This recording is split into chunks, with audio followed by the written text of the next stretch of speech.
માણસા નગરપાલિકાની ચૂંટણી માટે ચાલી રહ્યું છે મતદાન કે જ્યાં 28 બેઠકો માટે ભાજપ કોંગ્રેસ અને આમ આદમી પાર્ટી વચ્ચે ખરાખરીનો જંગ છે। આ 28 બેઠકો ઉપર ભાજપ કોંગ્રેસ અને આમ આદમી પાર્ટીના 60 ઉમેદવારો મેદાને છે। 35 મતદાન મથકો પર 27,000થી વધુ મતદારો છે। 2017માં થયેલી ચૂંટણીમાં ભાજપે 15 અને કોંગ્રેસે 13 બેઠક મેળવી હતી। ફેબ્રુઆરી 2025થી માણસામાં વહીવટદારનું શાસન છે। માણસા નગરપાલિકાના વિકાસને લઈને ધારાસભ્ય અને પૂર્વ ધારાસભ્ય આમને સામને આવી ગયા હતા।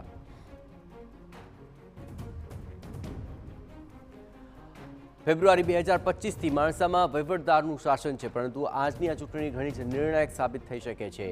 માણસા નગરપાલિકાની ચૂંટણી માટે મતદાન ચાલી રહ્યું છે। એ તબક્કે ધારાસભ્ય અને પૂર્વ ધારાસભ્ય પણ આમને સામને આવ્યા હતા, પરંતુ 28 બેઠકો માટે ભાજપ કોંગ્રેસ અને આમ આદમી પાર્ટી ત્રણેય એડી ચોટીનું જોર લગાવી રહ્યા છે। અહીં કુલ 35 મતદાન મથકો છે અને તેમાં 27,000થી વધારે મતદાતાઓ પોતાના મતાધિકારનો ઉપયોગ કરી રહ્યા છે।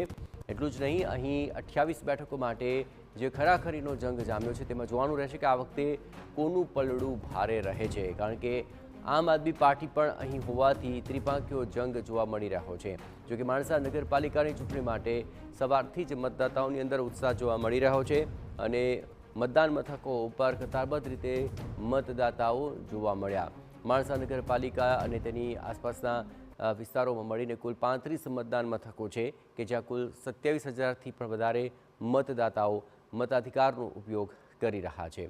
હવે 28 બેઠકોમાંથી જો ગત વખતની વાત કરવામાં આવે તો ભાજપે મહત્તમ બેઠકો અંકે કરી હતી અને આ વખતે હવે કોણ બાજી મારી જાય છે, પણ ખાસ કરીને આમ આદમી પાર્ટીનું ત્રીજું ફેક્ટર ભળતા આ વખતે કોનામાં સૌથી વધારે મતદાતાઓ વિશ્વાસ મૂકે છે તે જોવું અત્યંત મહત્વપૂર્ણ બની રહેશે। ભાજપ અને કોંગ્રેસ વચ્ચેની સીધી ટક્કરમાં આમ આદમી પાર્ટીએ પણ હવે ઝંપલાવ્યું છે।